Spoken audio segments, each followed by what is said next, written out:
already starting to see some early gambling lines released, and some have come out for Tennessee's bigger games this year. Not all of the SEC games just yet, but we have seen a few released for both the opener and then the big three on the schedule: Florida, Alabama, Georgia.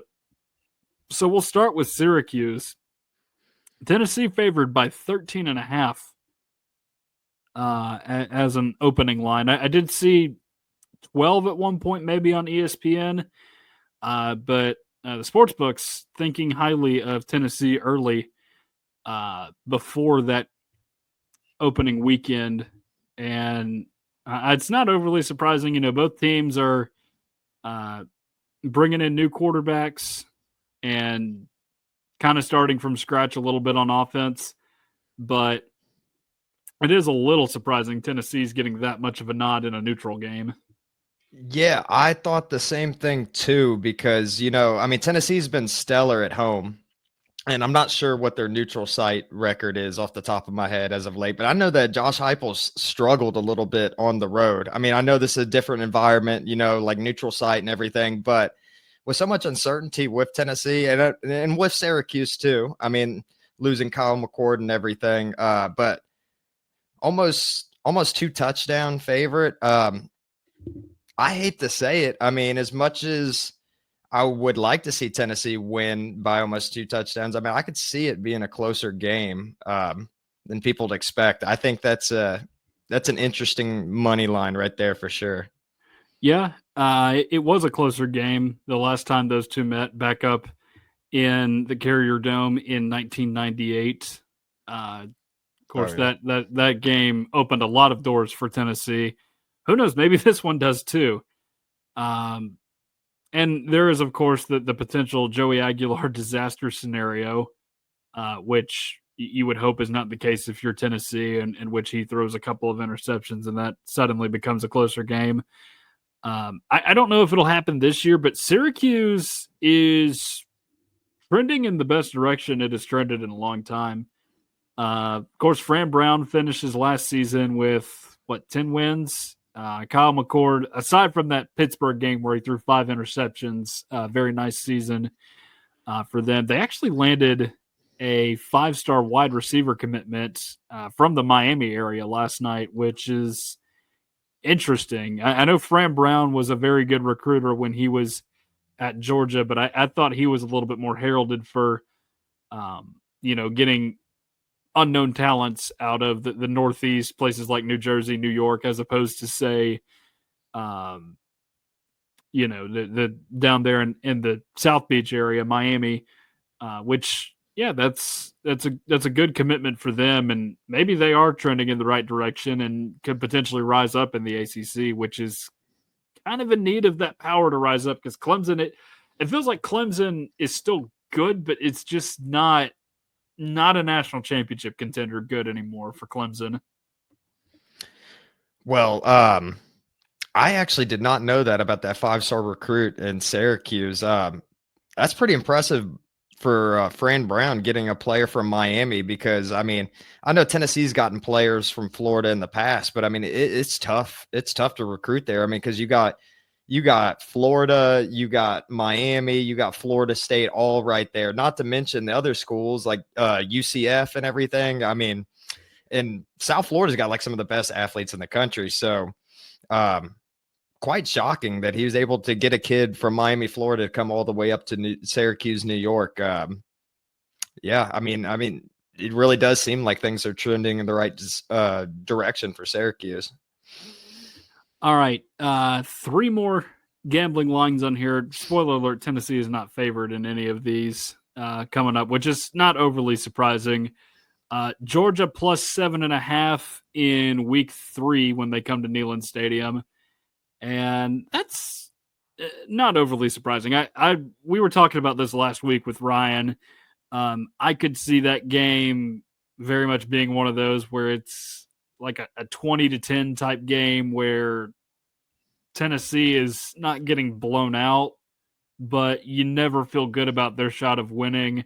There's probably multiple interceptions thrown in that game by the quarterbacks. That's just kind of where I stand right now on that game.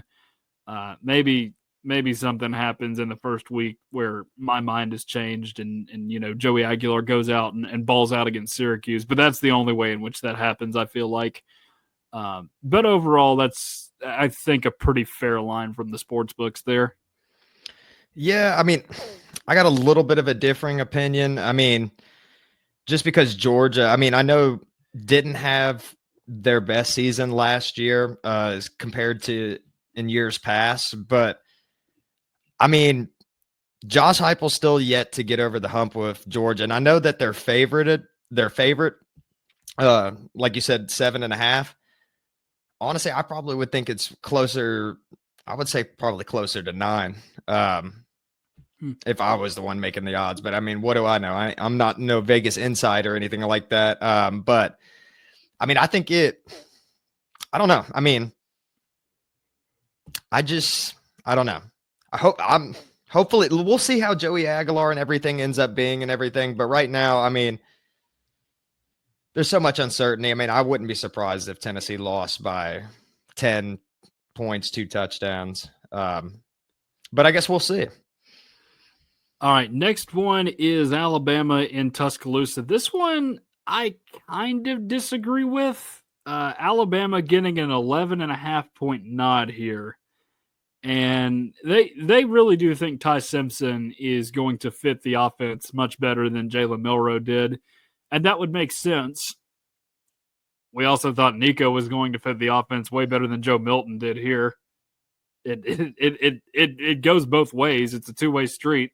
I get why Bama's favored, obviously, but I would have had it maybe a few points less than that. Now, granted, Bama was like a 9.5-point favorite 2 years ago. Tennessee was up 13.5 and then just didn't come out of the locker room, and Bama covered the spread because of it. So that could always happen. But Alabama has the talent. It's just there's still a little bit of uncertainty with the whole thing, I feel like, for me to justify them getting that much of a nod.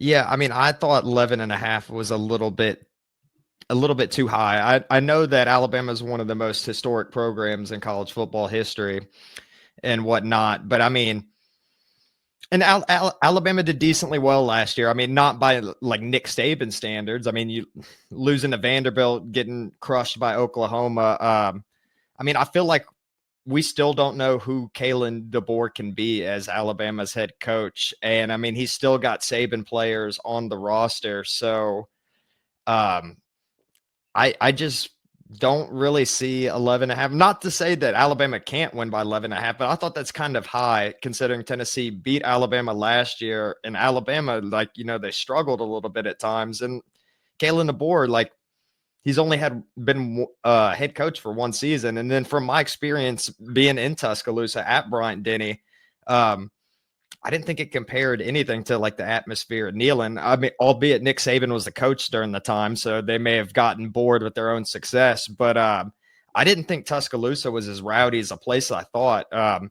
So, I mean, I think Tennessee would have a tougher time. I think Tennessee would have a tougher time at Georgia, honestly, if they played them in Athens. I think they'd have a tougher time at that than they would be with Alabama. I don't really agree at the 11.5. I agree with you on that. All right, and then lastly, you have got Florida in the swamp. Gators are favored by a field goal. You won't get any argument from me there. Tennessee has only come within single digits, twice down there in the last 15 years or so. And both of those were miracle wins for Florida. But outside of that, Tennessee has not looked good in the swamp.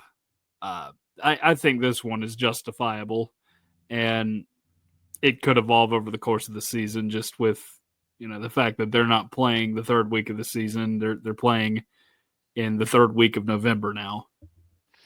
Yeah, I mean, with all the offseason hype that's coming to Florida and DJ Lagway and them, like Florida, they turned it around a lot last season and did better than a lot of people expected because going into that season, schedule's brutal. It was the most brutal schedule that I had ever seen for a team, and they ended up winning like 8 games or so, which I thought that they were going to be lucky to win like 4 based on their schedule. So based on like the offseason hype of Florida and everything, I'm a little shocked that they only have it -3, especially considering Tennessee's struggled in the swamp quite a bit in the past 20 years or so. And it's one of the most difficult places to play in all of college football. I'm a little bit surprised it's not higher, just because like you just would assume with all the hype and then how Tennessee's lost Nico and everything, and there's concerns there. Hopefully Tennessee gets the win, of course, but I'm a little shocked that it's not at least like 6.5, to be honest, because Gainesville's rough. Yeah, I would think that it could be close to a touchdown. Anything more than a touchdown, I feel like, could be a little bit excessive this far in advance. But I think this is just kind of the way of splitting the difference. Maybe they're just assuming Florida does not start off the year nearly as well as some of us are thinking. So I think that could be a possibility here within this early line. But we shall see as the season progresses what that line should really be.